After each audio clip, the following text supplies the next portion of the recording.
Hello, everybody. Sorry, we had a little technical glitch there.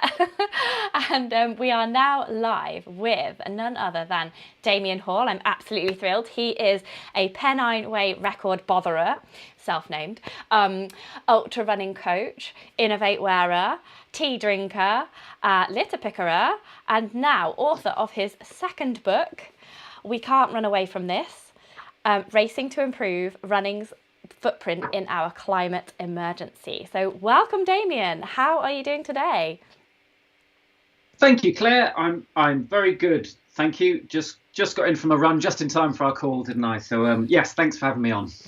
No problems at all. It's fantastic that you can spare the time because I know you're very busy.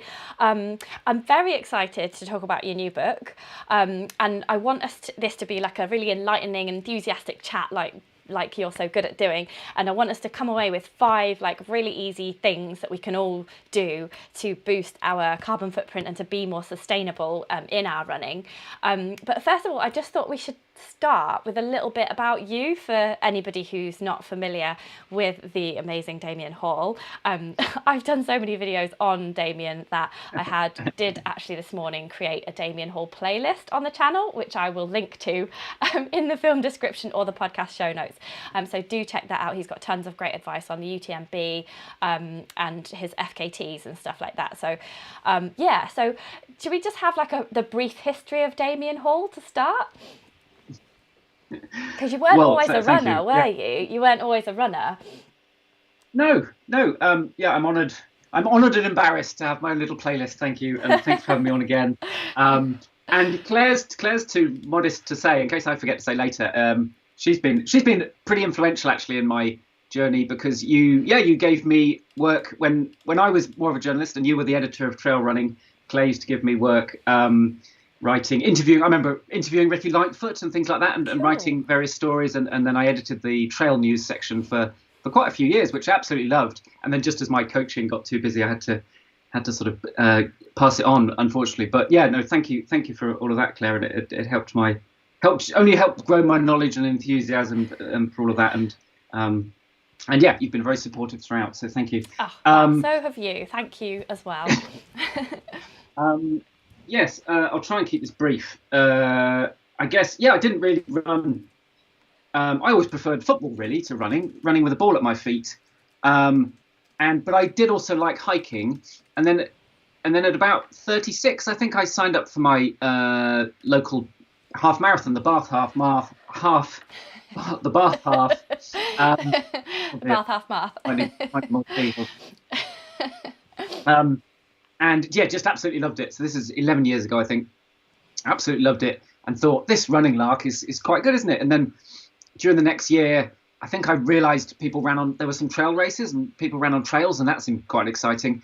And by the time next year I was doing my first marathon and even my first ultra, which was sort of a magazine commission. I was well aware by then that lots of people did not only trail races, but trail races of 50 miles and 100 miles and in mountains and a year or two later, the Spine race came along and races along the Pennine Way, 268 miles, and it just sort of blew my mind the fascination of how do you do that and what does it feel like and could I possibly do that? So yeah, it was I guess really a life-changing journey, a bit of a midlife crisis perhaps, but yeah, like a lot of people possibly watching, I really got the running bug. And it was the long distance stuff that really fascinated me, and largely being in nature as well, being in mountains and woods but buying trail running early on helped fill my mind full of more ideas and it's just been and then I've become a sort of, I suppose, a semi-professional ultra runner and a full-time coach now. Like I do almost no journalism. I've written a couple of books in the last couple of years, but it's sort of changed my work, changed my life, changed my body for better and worse. Probably makes me look a lot older than I am. You're changed only my hair. 21, aren't you? It's been amazing, and I feel very grateful of just this simple thing called running, that it can have such a profound effect on so many people, I think. And you're being very modest there, Damian, because you haven't said any of your amazing achievements. So Damian came 5th in the UTMB. Was that 2018, that one? Yeah. 2018. And you also broke the Southwest Coast Path record, which is now held by Christian Morgan, who we interviewed last week on the channel. And then you had this kind of also like a tea drinking battle, but a battle with John Kelly while he was over in the UK about the Pennine Way. And I really like your word, record botherer. I actually came up with that myself as well, and then I read it on one of your posts and I was like, that's where I've got it from. I've just taken it from you, Maybe from what you said. Yeah. Your first book, In It for the Long Run, was about breaking those records. It's called Breaking Records and Getting FKT'd.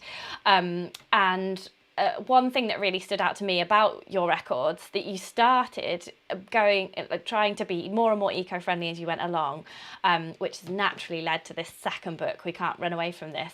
But you were carbon neutral on the Pennine Way. You had no plastic waste. You litter picked along the way, which I just thought was incredibly brilliant.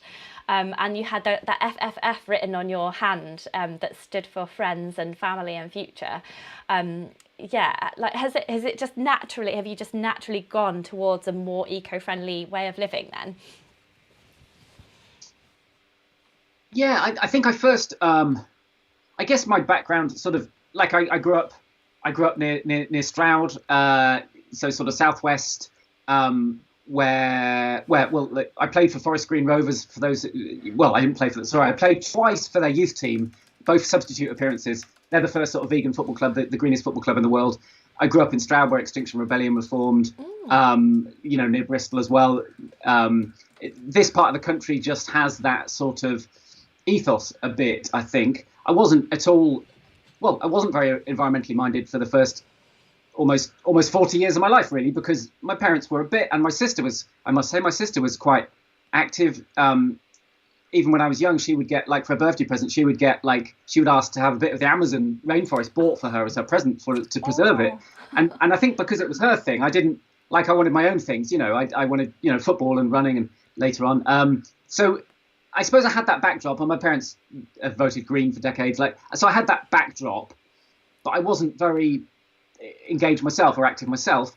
And then I suppose it was 2019 when I first saw Extinction Rebellion protests in London. I think I saw it probably on the internet, was just blown away by how cool, how well thought through, how sort of exciting, but very targeted, how well organized it all was, how incredibly they made. They seem to have this anger. They call it love and rage. They like to say, like, they had this anger, but it was sort of channeled with. They would be arrested. There were pension age people being arrested, and they'd be singing songs about how they loved the police as they were being sort of dragged away. And I was like, wow. And I must admit, my sister was a bit involved. But that made me think, well, is this stuff more urgent than most of the media is saying, than the government is sort of acting on? And when you look into it, which is pretty easy nowadays. It's like the scientists are saying this is super, super urgent. Just for example, the IPCC say, we should be globally reducing emissions by 45% this decade, and they're still going up. So, that's quite alarming. 45% reduction is huge, and we're not going that way even.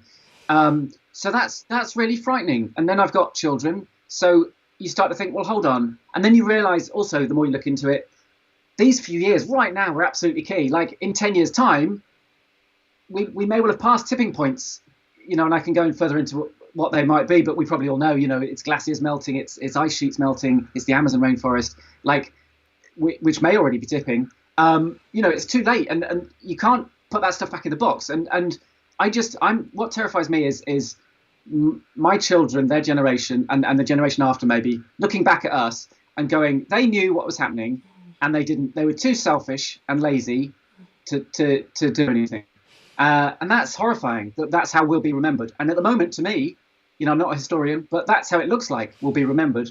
To me, we were just too greedy and disinterested and selfish.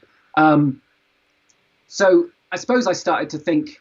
Well, I joined in a couple of Extinction Rebellion protests in London. late in 2019, maybe and in Bath. And again, I was just, there was so much hope and energy and optimism. It wasn't as angry as I thought it would be, actually. And it was very inclusive and lots of music and songs. And actually I felt, like this is, this might be the only way. And then I suppose naturally, well, I had some anxiety around that because I was a semi-professional athlete and I was flying around Europe to races. Even in 2019, I flew to America, and I think at the time, you had a vague idea. Flying wasn't great, but didn't really know how much. And I guess I sort of said, well, this is kind of my living and my career, and I've got a family to support. It's tricky. But the more I looked into things, I suppose I wanted to naturally lessen my footprint, which I've done significantly. Obviously, the next year was the pandemic, so a lot of us had lots smaller footprints. Most of us didn't fly that year, so that wasn't too much of a problem to improve.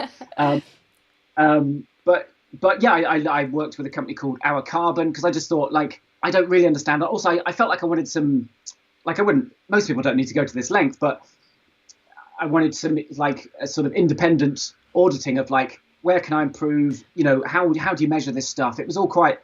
This is 2 or 3 years ago, I suppose. There weren't so many books around. I was a bit confused. I wanted to improve. I wanted to, I suppose, show a bit of an example. But when they analysed, our family's footprint, it was clear. Like, my flights were just like I can't remember the exact stats, but it is online, and I can send you a link. But they were something like a quarter, if not a third, of my whole family's footprint were my flights. So it was a huge element. And I kind of thought, well, I can't go on like that. I'm not happy with that.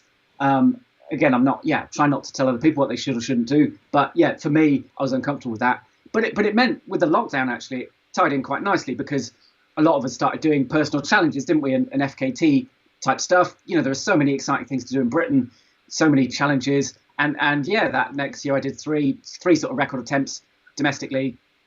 And that was just as exciting, if not more exciting, than some of these international races. I'm not saying I'll never do another international race. In fact, I have done some, but I've realised I can sometimes just get a train instead of flying. Just hadn't even thought of that before, to be honest. And as you mentioned with the litter picking, that was what interested me, right? I sort of still wasn't sure what has the most impact, what are the bigger areas. So, like, if I go vegan, but when I did some of these things, not all of them, but some of them, had a lot of car journeys involved. There were a lot of support runners. Someone might dash off to the supermarket and get my hummus sandwiches that I've requested in the middle of the night. There were quite a lot of emissions. I'd already decided, I'll try and do it. I'll do it. Like, I wasn't full-time vegan then, but I'll do it like without any meat or dairy. I mean, most of us aren't eating too many beef burgers when we do long runs, but I thought I'll see if I can do it without plastic waste as well, which was really hard, actually. If you think how much, gels, crisps, a lot of drinks, even if you buy a loaf of bread, often it comes in a plastic bag, although usually they're recycled now. But it's kind of an experiment. But I still didn't know, what had the most value but it was interesting because when I got media coverage, they always asked about the litter picking, which is probably, it's quite an easy thing to do for people. And a lot of people just do that without really thinking.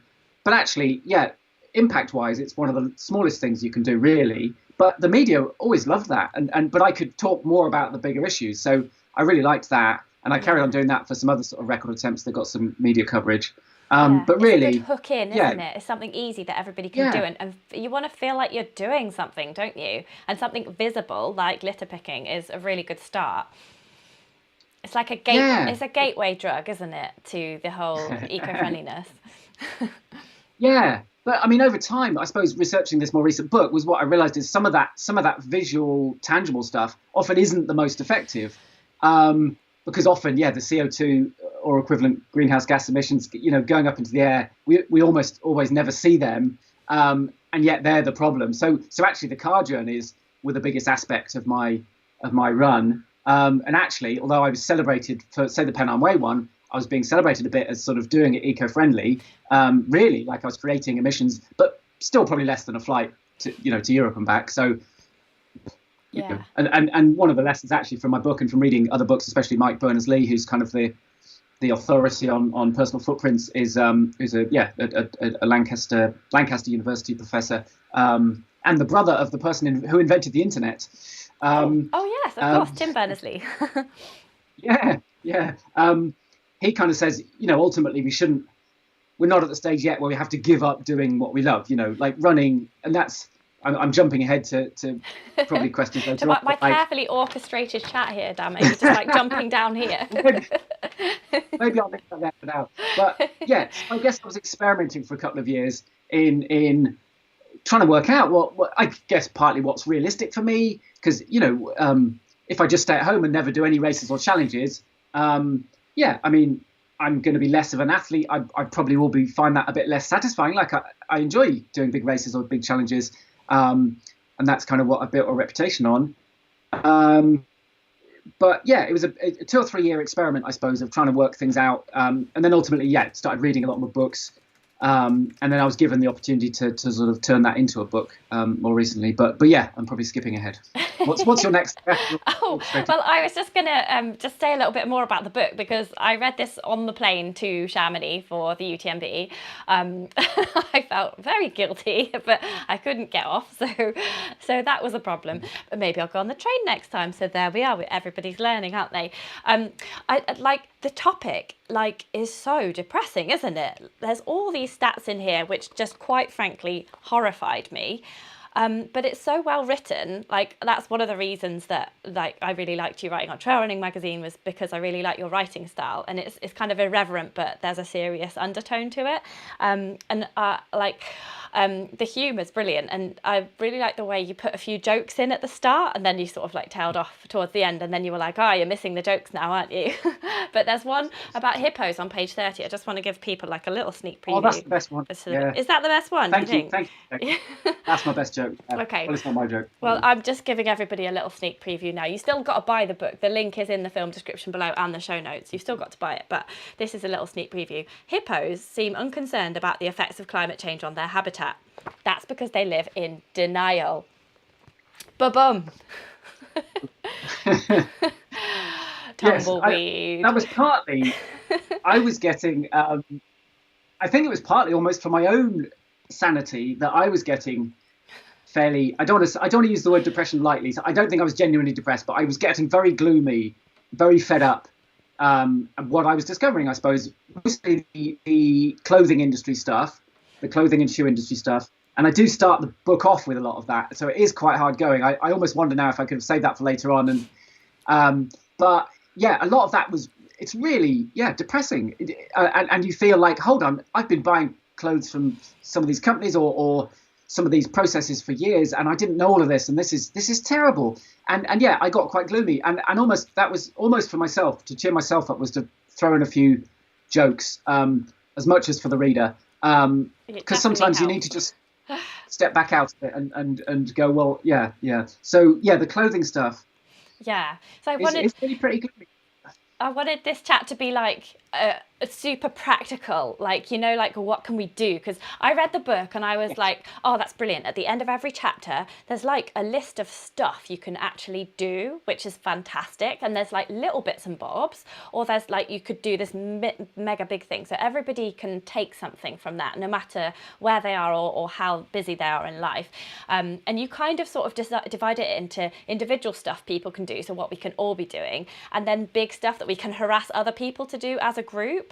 I was going to go through shoes, then travel, then race organisers, then veganism, then big companies, and finish on green runners. So I have a question on shoes, first of all, which is, how many miles can runners really run in shoes before replacing? Because, you put something on social media recently, didn't you, about Strava reminding you to change a pair of shoes, and you'd actually run 1,000 or more than 1,000 miles in them. So how, should we be replacing our shoes every 5 minutes like the shoe manufacturers want us to think?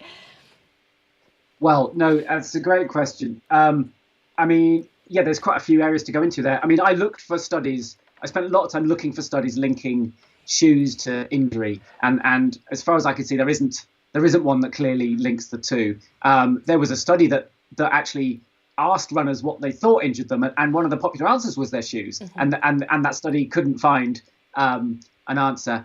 So certainly over the life of a shoe, especially if it's a more cushioned shoe, certainly that cushioning sort of compresses, and certainly a sole can wear out, and the upper can wear out. But yeah, couldn't find evidence there. It is very individual, and certainly I've spoken to people in the last few weeks, either both people I know and people on social media who say, I can't, for whatever reason, my shoes do only last 400 miles. And so there could be all sorts of factors. It could be your body composition and weight, your technique, the terrain you're running on. You may have the wrong shoes for you, things like that. So there are some different factors. So I can I've realized over experimenting, I can comfortably get 1,000 miles out of most of my Innovate shoes, especially the Terra Ultra, which is my favorite, which just seems to really suit me in every way. One or two other shoes, Innovate shoes, don't seem to last quite as long as that, but comfortably above 500 miles still. Now, if you speak to Dan Lawson at ReRun Clothing, I think he gets about 5,000 miles out of shoes. But I'm surprised he even wears shoes, to be honest. But certainly, I think we've got to let go of the myth that a shoe should be thrown away after 500 miles, because we could be throwing away perfectly good shoes, and they're almost 100% unrecyclable, and made from fossil fuels. And part of the problem is they're made from so many different little compartments, parts, that is both labour intensive when they're made in the first place, which creates a lot of emissions at the factory level, and also means recycling them is just, it's not totally impossible, but it's just commercially not just so time consuming. What do you advise we do with our old shoes then? Yeah, it's a really difficult one. There isn't a good solution. So there are one or two companies doing good things. There's one called Jog On.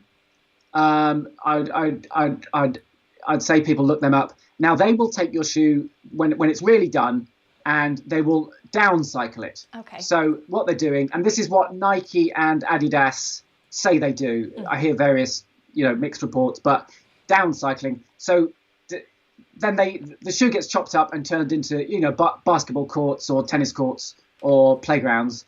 So that's what I could do with all my old shoes.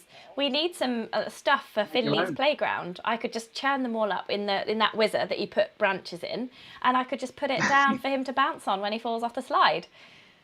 Perfect. Job done. Perfect. Well, it's kind of what. Cut out the middleman. Do it yourself. Perfect. Free bouncy stuff. Wonderful. Yes. Okay, so they do that with the shoes. So that's good. That's one option. I guess I would just urge people to try and make your shoes last as long as possible. But really, it's on the brands. So what fascinated me, and with clothing as well, and do stop me if I'm going too far into this, but I was fascinated in your clothing's made from recycled polyester. Well, that sounds good. Recycling is a good word. Or recycled wool or plastic from the ocean. Well, that sounds good. Or mushroom or algae or sugarcane. And all those things sound good, right? But so often they're not. Technically, I would say in a lot of cases, that's kind of greenwashing, because if that shoe doesn't last as long, then it still releases greenhouse gases to create it. Maybe more, maybe less, depends. But if you're buying a new shoe sooner, then that's more emissions. So there was a study showed, 3 pairs of environmentally friendly shoes. That was worse than 2 pairs of, plastic shoes that last a bit longer. That's interesting. So although, all our shoes are pretty much made from fossil fuels, and nearly all our running clothes as well, if they last, then that's okay. I think ultimately, it's not a very sexy message, but it is, we do probably have to, some of us should buy less. Like I've certainly, I get most of my stuff for free, but I've been able to get in the habit now of saying, actually, I don't need it. No, thanks. Yeah. It's buying less. Which is one of the 5 R, R's, which was like refuse, reduce, reuse, repair and recycle. So we all know about recycling and stuff, but actually refusing is the first thing that we could do, the first easy thing that we can do, and just wear our stuff until it gets holes in and run it into the ground. Yeah, and Charlotte Jalley from ReRun Clothing is great in the book. She sort of talks about celebrating older kit. To my shame, this is a fairly new top, but in Japan, apparently, when they repair things, they often do it in gold because you're proud of the repair. You're proud of making it last long, and the stories Yes. and then you can say, oh, I got this scratch from, falling down this, or Yeah. if you survived. So yeah, I hope we're seeing a bit of a cultural change where, and sometimes, especially the classic fell runner who's got shorts from the 1980s or something, actually they were being the most sustainable all along. They're making, someone who's stingy usually is pretty environmentally friendly, actually, because they don't want to buy the new kit. They want the kit to last as long as possible. So lots of people were doing this already. It's maybe people more like me who, I'm still excited when Innovate bring out a new shoe. I'm still like, oh, I want to try that. But I've got better at going, well, I've got enough shoes at the moment. I'm going to wait. I'm going to wait a while. But yeah, brands can really step up and just push things less at us, make less, and push less things at us, actually, because we're only human. And less money. That's the thing, isn't it? There's some really great comments coming on the live chat, so I do want to just read a few out to you just before we go on to a next tricky topic, which is travel, which we did kind of cover a little bit earlier, but I just want to cover it a bit more. But Debbie Hall says road shoes definitely need changing more often, like for her, more often than her trail shoes, but she uses them for walking until they fall apart, so that sounds quite good. I think you can, there's a shoe bank near my house, and I think they go take them to Africa, and then African children wear them to school and stuff, which sounds quite heartening. Or do they not? Yes, so they have to be in reasonable shape, I would say, I think, but definitely always tie the shoelaces together, because there's a real problem where they get separated and then they get binned, because if you think of thousands of shoes, if you can't find the matching pair, they get binned. So that's a good little. So they won't wear non-matching shoes. They've got standards. And then Hannah says her road running shoes turn into work or everyday shoes once they feel like the cushioning's gone. So I think people are liking the whole cushioning thing for the road running, but for everyday running. And Rich Simpson wants to know if there's a calculator, like a trustworthy calculator, where you can input what you wear and where you go and how much carbon you create for a run, and what to do to reduce and offset what you're doing. Is there anything you can recommend from that side of things? Oh, what a great question. Yeah, I mean, there are two reliable personal footprint calculators, which I are trusted. There isn't a running specific one, but he's maybe hit on something there. The two that are well known are it's actually on the WWF, not the wrestling one, the World Wildlife Fund. Their calculator is seen as really good, as trustworthy, because sometimes they're just very simplistic, and you're not really getting much from them. But there's one on their website which is well trusted, and the other one is called PAW. I'm pretty sure it's called PAW, PAW. I could have a very quick look on my phone. That comes highly recommended. And I think that one especially, I think, is really good. Just seeing if I can find it, but because it sort of encourages you to do actions. Paw print, and it has a picture of a polar bear. That's a good one. But yeah, there isn't a running specific one, but I can go more into a rough understanding of your running footprint. I guess that's what my whole book is about, I suppose. But really, it's kind of three areas. The book, Rich. I'll happily sort of share anything from it.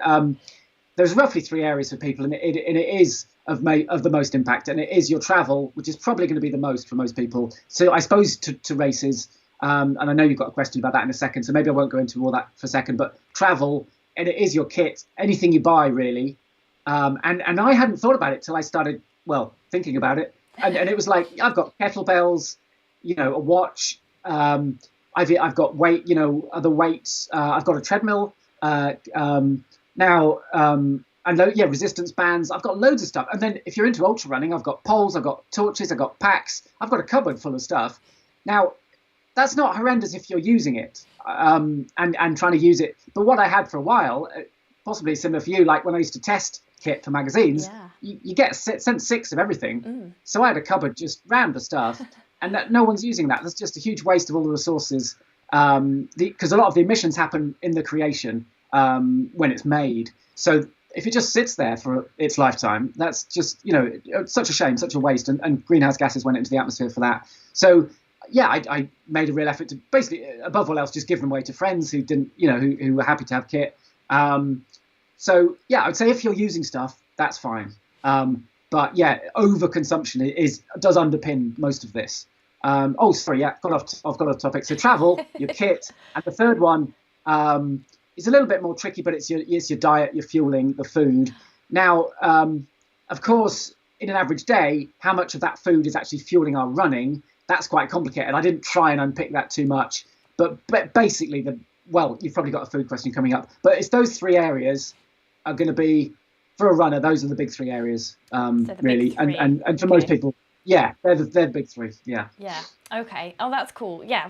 We can talk a little bit of travel. That kind of is on the way to answering Debbie Hall's question as well, which she wanted to know what are the main things we can change that have the biggest impact other than flying, like from a runner's point of view. So there's the whole, like, don't buy as much clothing, like wear it into the ground, which we've covered, and then traveling less, which we've covered. So yeah, we've covered that one, and then Can I just add a little bit to the travel? Great surname, by the way, Debbie. And your partner has the same excellent surname, doesn't he? You're one of the reasons why I haven't changed my surname, Damian, because I don't want everyone to think that we're married. Oh, thanks. It'll be awkward. Yeah, I don't know. It's quite I thought over time it's quite a quick and easy surname to write, but it is relatively common. It's but just for some a bit reason, boring, isn't it? Claire Hall. Right. My husband's called Stephen Hall, just so that everyone knows what I'm talking about here. A bit of a Hallist. Yeah, I'm a bit of a Hallist. Yeah. We're possibly related, though, the Halls, to a quite exciting. This is quite off topic. A quite exciting Scottish Borders clan who were quite murderous and stole horses. Possibly, yeah. So we're quite exciting, actually. That is very exciting. Another theory, though, is that the Hall surname comes from being like a butler because you lived in the hall. In the hall. So that's probably more like it, isn't it? Really? Anyway, sorry. No one thought they were getting that historical insight. Where were we? Travel. If I could just jump in a little bit. Yeah, the big one would be flying. That's the most carbon intensive thing we can do, like as an individual per minute. But actually, when you look into it, single occupant car journeys, unfortunately, can be nearly as bad if they're really long. I forget what the exact distance was, but if they say 500 kilometers or more, they can be almost as bad. And I find that hard because a car journey is often so much more convenient than, say, getting a train. Yeah. But usually a train will be the most efficient. Well, the best way to travel is to run. The second best is to cycle, unless you're fueled on beef burgers, and then it's as bad as a car. It's just a minefield, isn't it? It's like, but this, but then this, and then this, but then this. So the best thing we can do is not exist. Well, that's kind of where you end up getting with the book, and hopefully you feel guilty for existing. Yes, and I we should feel like until that. the last chapter, which so Great Owl Running's telling me not to reveal the last chapter. He's just said, found this book, just need to get on with it. About halfway through, please don't ruin the ending. The butler did it. So travel, yeah, but I think if you want, there's a great bit. For people who want to know more about travel, there's actually some good BBC stories on it. If you just sort of searched climate change travel or something on the BBC, there's a couple of really simple stories, and it shows you like a nice graph of kind of the differences. But usually a train journey is really good. And nowadays, actually, you can book a train and then sort of cancel it and get a full refund fairly close. You couldn't do that a few years ago. But I've got much more in the habit of, and quite enjoy train journeys now, in that you can sit down there and work or read a book, whereas if you're driving, you can't, and it's more stressful. I love train journeys, but once you've got two of you in the car, it's not cost effective. And also, with public transport and all the strikes that have been on lately, that's, obviously we understand why they're striking and we support that, but it's more difficult, and there's hardly any bus services anywhere as well. So I really feel like it needs to come from top down, some more public transport infrastructure. Well, that's another improve cycling lanes as well. Yeah, I mean, that's another thing that I grew massively frustrated with when researching this, was like the people at the top can make so many decisions that can have such big impact, and for various reasons we can only speculate, they really seem reluctant to make a lot of those decisions. The car thing again is interesting though, because if you have 4 people in the car, often that's about the same as a train journey. So actually 4 people in the car, so lift sharing or carpooling for, say, a race, or even just giving a friend a lift or a friend and their friend, that really does reduce the emissions actually. So that's that I didn't know that a year or two ago.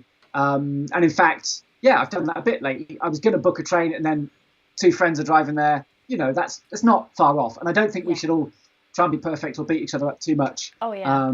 About that, and money comes into it too. Sometimes a train journey is more expensive than a flight, and then it's really hard. Yeah. So I don't think people should beat themselves up too much. It's just getting the awareness and then making your own decisions, I think. Yeah, that's true. And so we've kind of covered the shoes and gear and the travel side of things, but it would be really interesting to talk a little bit about veganism, because we've got Tony on here. He said, we've got loads of people on the live chat today.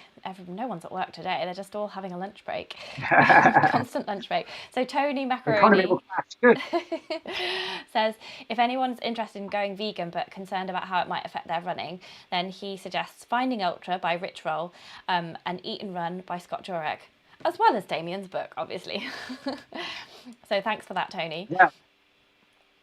Yes. So are you fully vegan now? Are you like 100%? Yeah. I know vegans like people to be 100%, and that is can be off-putting to some people, and that's why the word plant-based is often a really good kind of, maybe you're 90% vegan when you can be kind of thing. I quite like that whole plant-based movement. Yes.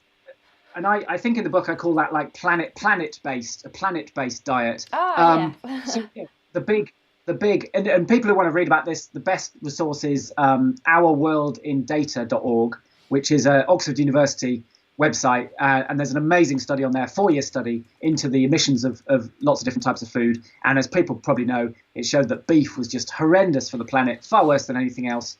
I could go into that, but it's in the book. And then lamb was the next, and then various dairy items, and that individuals could reduce their footprint from their food by well over 70% if they cut out meat and dairy. Now, to some people, that's a huge thing to do, and some people have, I don't know, grown up differently to me. I didn't really eat a lot of red meat growing up anyway, so yeah, I miss a bit of chicken sometimes, but like wasn't a huge thing for me to do that. And I experimented a bit at first without, almost without telling anyone, and just to see what it was like.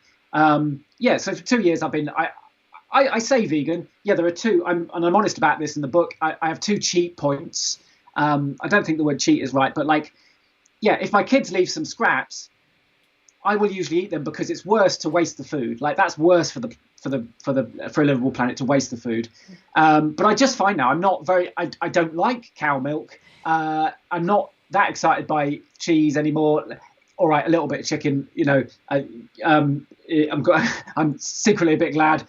But occasionally I'll eat the scraps. That probably happens once or twice a week. A few scraps, a few leftovers, a crust of chease on toast. So you're not bringing your kids up vegan? Why would you not bring your kids up vegan? Well, I guess, it's sort of a family decision. You have to be. So I speak to Renee McGregor, who probably most people know, hopefully. I coach her, and she gives me, nutrition advice. So you will, unless you're really careful with planning your what you eat, you probably will miss out on a couple of nutrients if you turn vegan. So I take supplements, D3, which apparently most people in Britain should anyway, or definitely through the winter. I mean, that's, do double check that. Don't take that from me, but no, I've heard a lot of people are saying that now. Yeah, we've got a vitamin D spray. Okay, yeah. And the other big one for if you turn vegan is B12, and that's in a lot of dairy, and of course you cut all your dairy out. So I take those two supplements, and I guess, if I'm honest, it was a joint decision. My wife wasn't willing to sort of, cut all the meat and dairy out of their diet, but we massively cut down. Meat is pretty rare. I think we do like maybe one chicken and one fish a week, and maybe one red meat every fortnight or something like that. Like a treat. If I'm honest, it sounds a bit sexist, but yeah. So we massively cut back especially on the red meat. I think we'd never buy beef anymore. I think she gets venison instead, which is a lot better. But so we massively cut back for the family. We weren't ready to, and even Renee advised for growing children, maybe veganism is unless you're really on it with your diet and really monitoring, and busy lives like most people, you're not always planning. Sometimes dinner is beans on toast. And you don't want the kids to be allergic to anything, do you? You know, there's Oh, that's another thing. Sorry, my wife does has various allergies, including to soy, which is often a that's substitute. terrible. Yeah. Yeah, so that's actually and to several nuts. So a lot of the substitutes are actually an allergy for her. So yeah, we've got a slightly sad. complicated thing in the house. Yeah, it's really hard, isn't it? Yeah, we've got celiacism in our house because Steve's celiac, so he can't eat any gluten. And if you try and be gluten-free and vegan, it's like nigh on impossible to find these things. Well, So that's quite a stumbling block for us. Yeah, We're but I mean, pretty so much many people now. vegetarian, but we eat a lot of fish, I mean, actually. but that, I mean, yeah, no one's expecting the whole world to turn vegan, although it'd be really helpful if it did. But it's just individuals improving a bit and cutting out some red meat or cutting out some meat or just improving gradually. And this was one of the areas that was encouraging, actually, that more and more people are going vegetarian or vegan. Yeah, even and some of the other areas, they were depressing. But yes, yeah, I must say the Greggs sausage rolls, they're rubbish. Oh, wow. It's really good though, isn't it, that it's gone mainstream? And I think the use of today is very much like, no, I'm vegan. I am vegan. So and that's brilliant. Yes, I found it much easier. I've got in right at the easy bit, the glory hunt, and I sometimes speak to vegans who've been vegan 10 years, and you feel really guilty because they've been did it when it was difficult. Yeah. And honestly, like most cafes, most restaurants, less so when I've gone abroad recently, if I'm honest, but in Britain it's pretty easy, and I found actually great fun. In terms of being an athlete, now there's a bit of controversy because there was this documentary, I still haven't watched it, called Game Changers, which sort of said, oh, you'll be a better athlete if you're vegan, which there isn't any scientific evidence behind that, as far as I can gather. So you do have to be a bit careful. I mean, what I find is, you have to be more conscious about seeking out protein. Mm-hmm. I mean, I have tofu for most lunchtimes because I'm concerned, about making sure I get the protein in. The B12. But really, I don't think I've felt any difference positively or negatively from being vegan 2 years in terms of athletics. I don't think so. And some other athletes I know, including elite athletes, think it's really helped their recovery. I couldn't say that it has for me, if I'm honest, but some people say that. I didn't really notice when I tried to be vegan either. I just been like, if anything, I've done worse because all I did was like cut out all the good bits, and being vegan just left me with like just a plate of vegetables because I wasn't very good at it, and I didn't have time. Well, I didn't make time to do it properly and get all the right sources of everything, so it didn't really do me that good. So we're kind of vegetarian, vegan when we can be, and we eat a bit of fish just for a bit more protein and stuff. And I think that's absolutely fine. And I think that's the approach. Yeah, I think that's the approach a lot of people are taking. Lots of my friends, runners and non-runners, are like that now. Like they're sort of mostly vegan or vegetarian, except maybe when they eat out and they'll have a treat. Yeah, and that's a treat. So, meat is a treat. Yes, definitely. Cool. And we had a couple of questions as well about what race organisers can be doing, which was interesting. So Mick Souville, he's one of my patrons. Basically, if you're a patron of Wild Ginger Running YouTube channel, you definitely get your question asked to our amazing elite people and coaches such as Damian here. So Mick says, what can event organisers both in the UK and internationally do to make their races more eco-friendly? And Severin also asks pretty much the same question. I think there is what we can do as an individual, but also what are Damian's suggestions for race organisers? And is there anything we can do to influence that? So that's an interesting one, isn't it? I like that last bit a lot. Yes, so before I started looking into this, I was very much aware of, I suppose, the T-shirt problem that running has, which Dan and Charlotte at ReRun Clothing have been brilliant at publicising. And then we've got Jim Mann, who I'm certain you've had on, talking about trees, not teas. Yes, we have. And I've linked to that talk with Jim about trees, not teas. You have to get that the right way around, where you can have an option in the races to replace a race T-shirt with planting a tree. I've linked to that chat with Jim in the film description and the podcast show notes below. So do give that a listen as well if you're interested in how you can email races and ask them if they might do that politely. Yes. Now, I would say it's great that there's that awareness of that now, and that the plastic waste from the T-shirts and all sorts of waste, and then another obvious, again, it's the visual, tangible stuff which can be a bit misleading. So the other thing is the the water bottles that we often see at Spey road races, for example, or that sort of plastic, or the goodie bags full of rubbish we don't want, basically. So those items, that's the visual, tangible stuff, and it's worth acting on. But that stuff is nothing compared, in most cases, depending on the race, compared to participant travel. So the studies that have been done, so usually it's up to 90% of a race's footprint is from the runners getting there. Wow. And away, and again, that's why it's tricky, because you can't.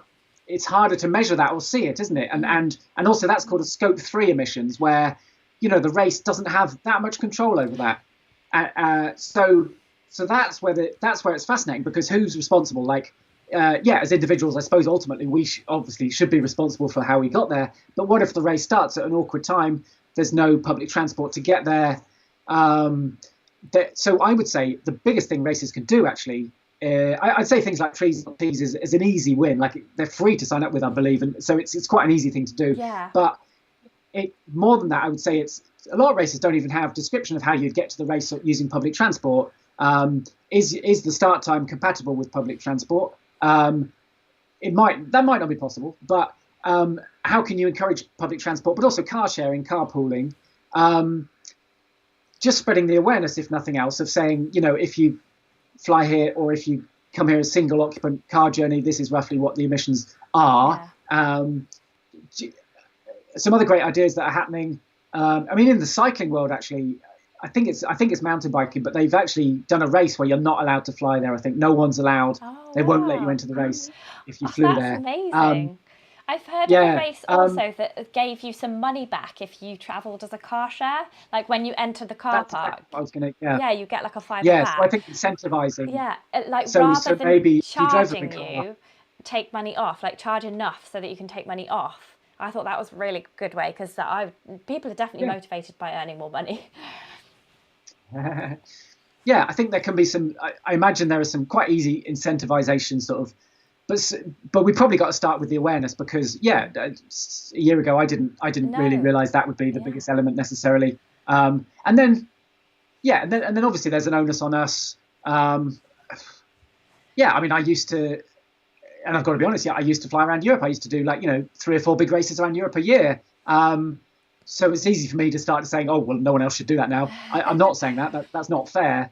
But personally, when I'm looking at my own race calendar, I'm a lot more conscious of, if there's going to be, well, I guess I'm trying to pick things where I don't have to fly to. Partly, there are 2 or 3 items, challenges left that may involve a flight, and I'll be really careful and really value that. And another thing, and this comes from Mike Berners-Lee, if you're going to fly somewhere, try and make a holiday out of it, stay longer, visit a friend if there's someone, that sort of thing. But anyway, I've got a bit off topic. How can we influence? I think we can potentially, politely, just when you're signing up for a race, or even after you have, or even on the Facebook group, say, is anyone driving up from here? Or, how do we get them on public transport?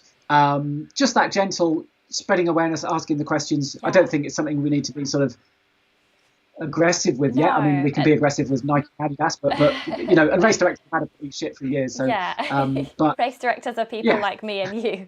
I organise a race in June, the Nîmes Valley races, and we try and encourage people to car share, but you don't really have much control. So that's a great idea, to offer people money off.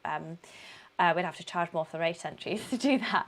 The other thing that could be done by race organisers, I saw the Black Trail Runners, they were organising, before it got cancelled when the Queen died, they were organising the Black to the Trails event, and they had a minibus that you could sign up to take you from the nearest station, so people could come by train. The races were all at a good start time for that, and then the minibus would take you and you booked a place on it. So I thought that was a really good idea for race organisers. Not that you haven't got enough to do, race organisers. Yes, no, if possible, that's a great idea. If that minibus or whatever costs, obviously there's some emissions there, but if it's got 30 people using the train instead of, but I appreciate that is hard. Like, that's a cost that a small race, might not be able to afford. And I think that's kind of okay. Like, a smaller race is going to be fairly local anyway. If most people have, travelled locally, if you shared some lifts, or got the bus. Yeah, that's not a huge problem. It's probably the big race. It's things like UTMB. I mean, what makes me cross is, I guess, things like the new UTMB World Series, where they're really trying to encourage people to flow around the world to do it. And to me, that's not quite. Yeah, it's not quite what on the zeitgeist, or not quite right. It's not quite now, is it? It's not quite Generation Z or whatever we are on now. And that's really interesting, because I just wanted to talk a little bit about now how you handle that whole.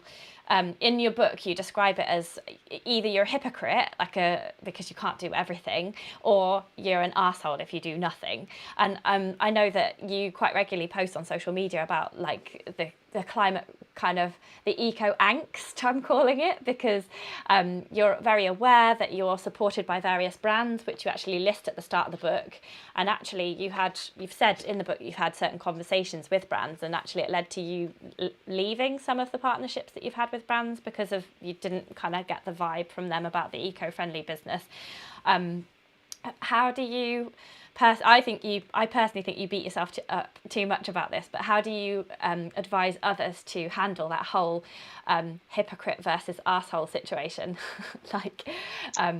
How do you stop feeling so guilty that you just go, oh, well, I'm not doing anything then, and I may as well just kill myself now? Oh, I think.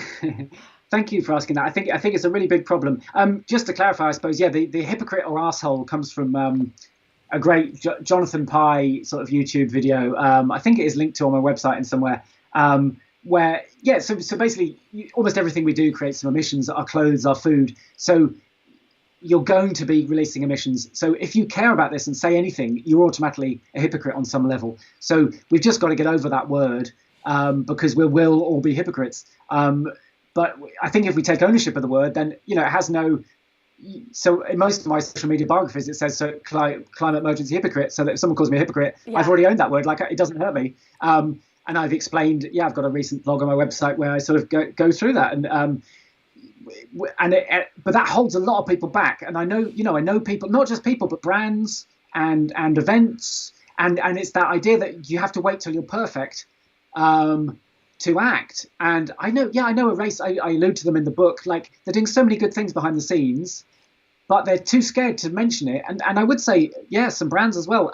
Again, elite athletes, they're too scared to sort of speak up or talk about environmental matters because they're not perfect. But who's perfect? Like, no one can be perfect. It's impossible.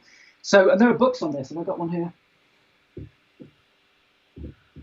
Here we go. Look. Oh, we're cool. all climate hypocrites now.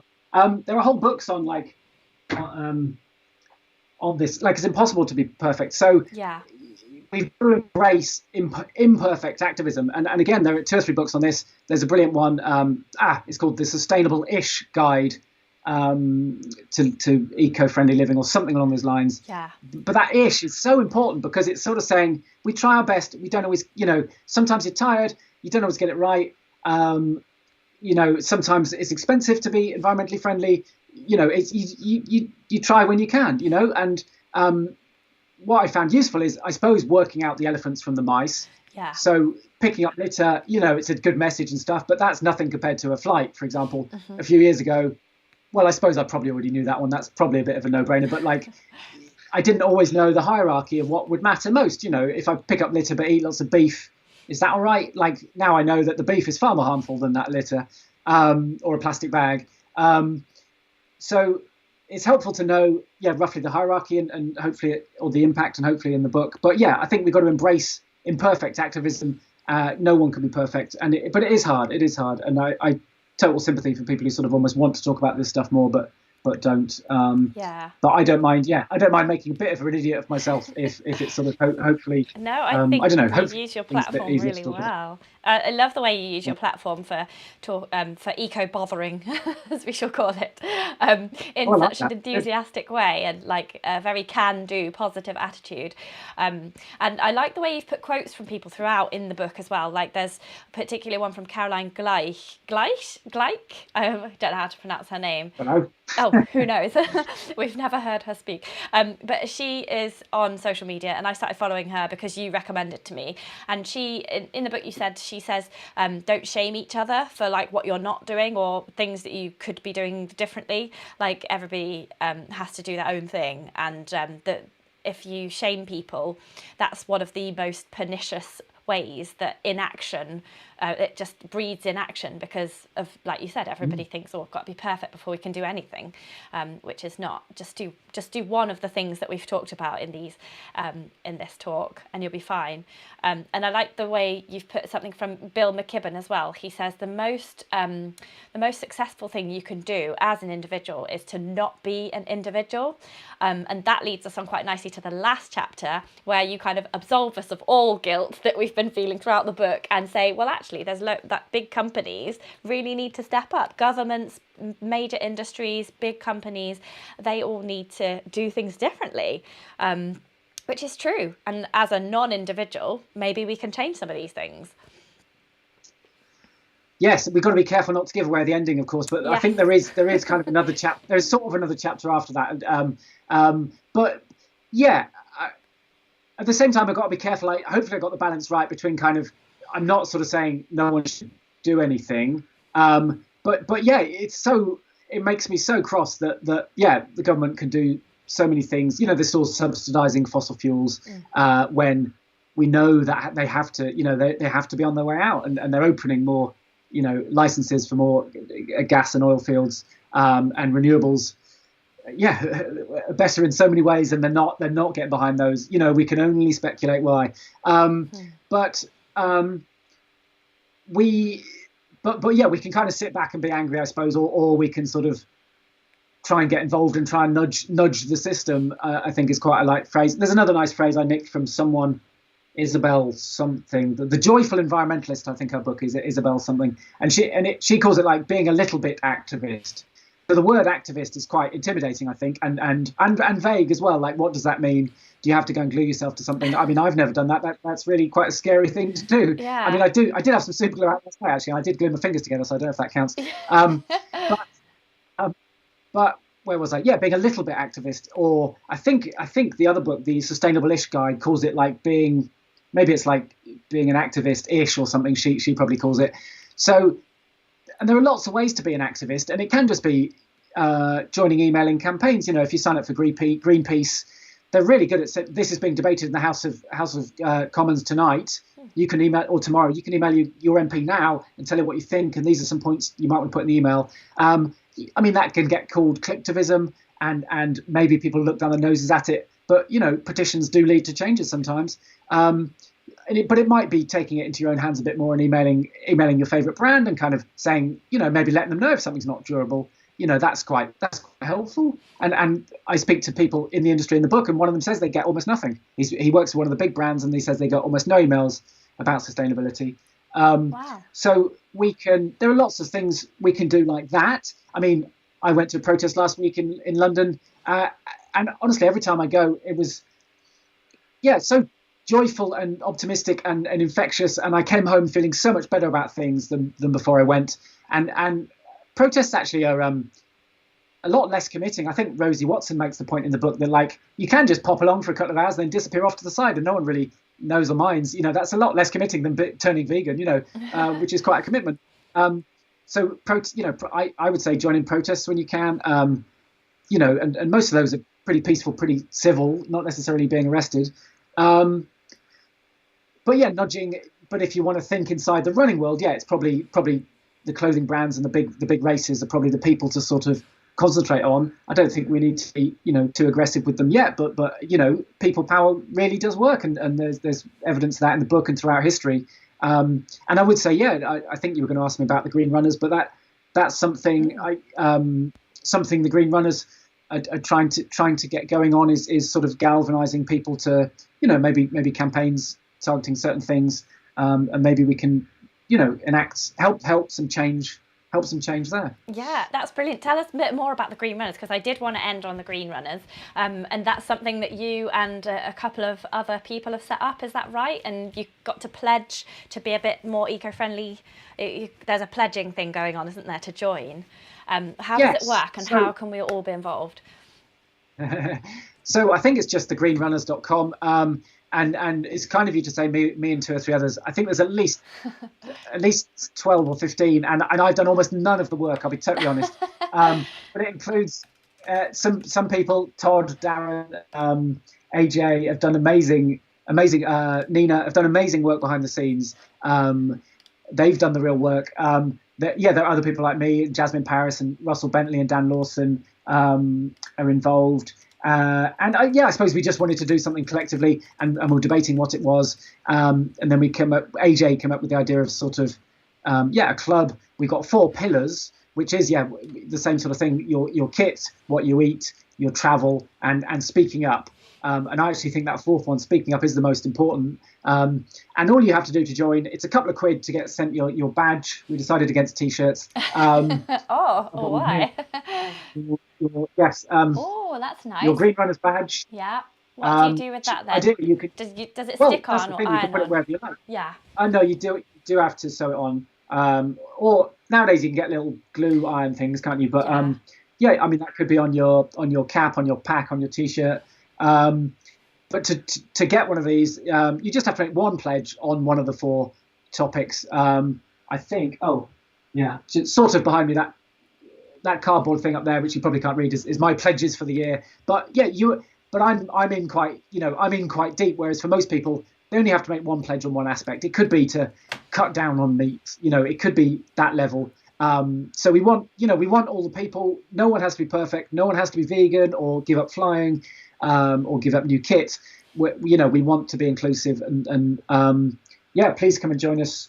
And I suppose we're trying to do a bit of collective action to improve in the running world, because sport is a huge area of emissions, and maybe running can, or at least trail and fell and ultra running can lead the way in running, and then maybe running can lead the way a bit in sport, hopefully. I don't know, but that sounds great. And so that sounds brilliant. I think you've really helped me out there, because I was thinking, I can't really join because I test all these trainers, which are just piled up behind me here. And I was just like, I probably can't really join, even though I do quite a lot of the things that people were pledging already. So I will join now. I will join. Oh, thank you. Good. And I will encourage everybody else too. But exactly. You've sort of, what's the word? Exemplified myself. But that's the fear of so many of us have of not being perfect, and I still have it a bit, but a lot less, and like you just can't be like, who is perfect? Like I hope those trainers aren't going to go straight in the bin, but like they won't. You've got people have elements in their lives where, and I had a friend and coaching client actually emailed and said, well, my family live abroad, and once or twice a year I go and see them, and meat is really traditionally part of my diet, and I can't give it up. And it was like, no one's asking you to give up meat or give up flying. We'd hope you would improve on those 2 things, but that's kind of up to you to make a pledge that you feel comfortable with. So we're all about the more people the better, and progress, not perfection. Brilliant. Progress but not perfection. That's amazing. Well, this is Damian's book. If you want to buy it, there's a link in the film description below that you can click on very easily. So all that remains to be said, Damian, is what is next for you, and how do we follow you? Thank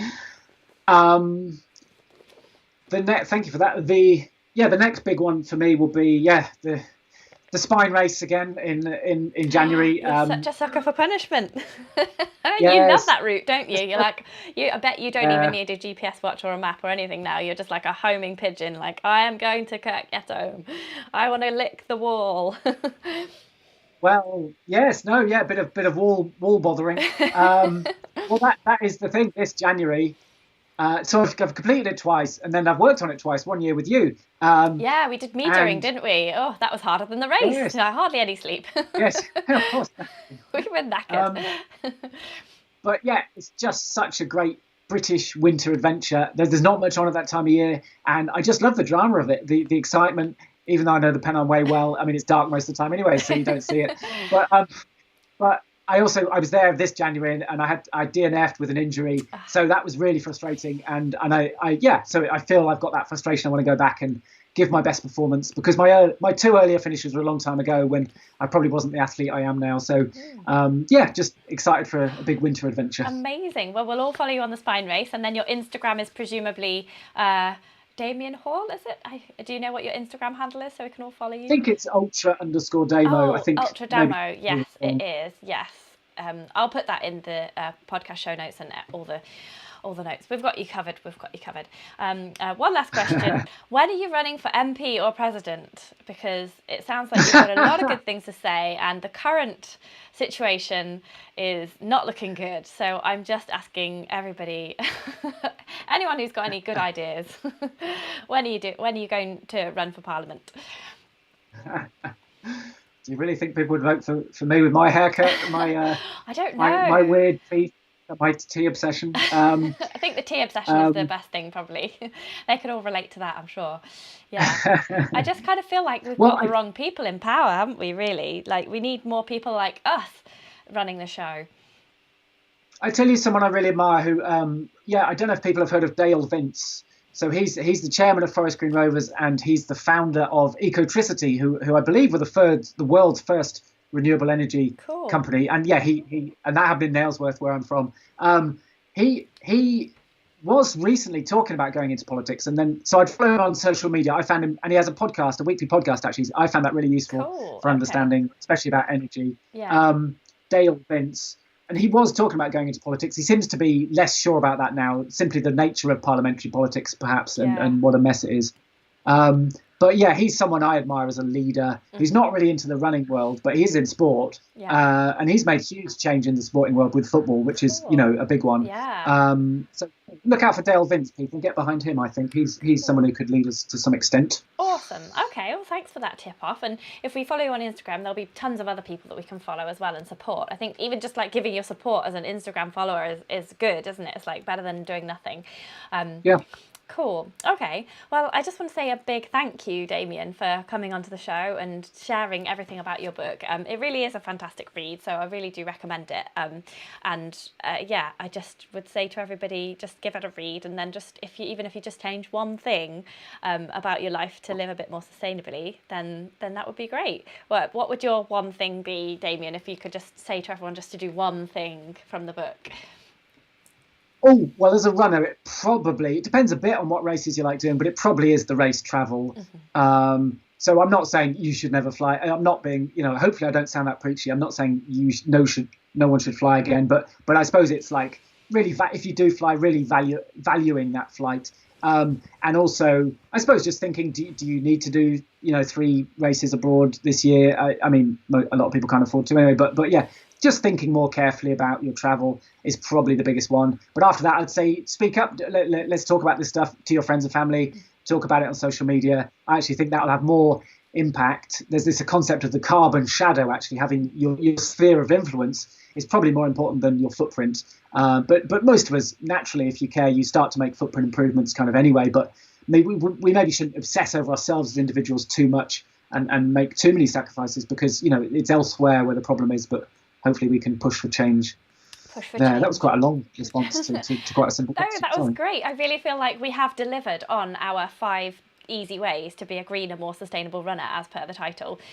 So hopefully people can pick out those 5 things from this massive long chat that we've had and come away feeling light of heart and green of nature. Yes. And on that optimistic note, I mean, what I came round to towards the end of the book, not giving away the ending, was, running is great. And let's not forget that, because I was getting quite gloomy about my running. But running's so brilliant. Like, it saves lives, and it gives us these wonderful moments, whether it's in a race or not, or whether it's with a friend or not. Like, running gives so much happiness to so many people. So it's hard. Yeah, let's not forget that. And it is leading the way in some ways. There's lots to celebrate about running as well. Yeah, fantastic. Well, thank you very much for all the great work that you do, Damian. We've had loads of comments on the live that are just like, yay, Damian's ace. Like Rich says, cheers, Damo.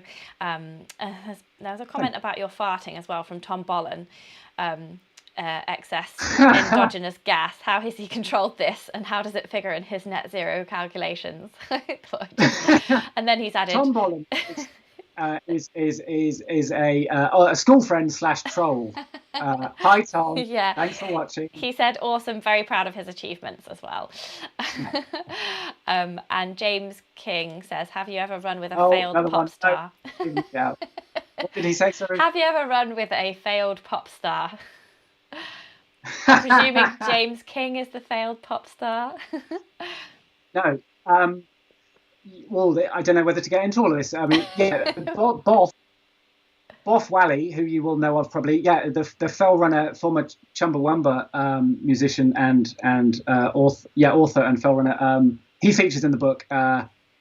James has a bit of envy that James is not in the book. James also is a long-term friend and troll. Friend / troll. I love that. Former friend. Oh, well, thank you to James and Tom for hassling Damo on this. And I'll end with a nice one from David Pollard, who's one of my patrons. And he says, Damo, I loved your book, In It for the Long Run. So I'm guessing that his hand is hovering over that click button in the film description to buy the next book, the next riveting read from our one and only Damian Hall. Thank you very much, Damian. It's been wonderful to chat to you, and I bid you good day. Thank you all very much indeed, and thank you, Claire. Cool. Bye, everyone.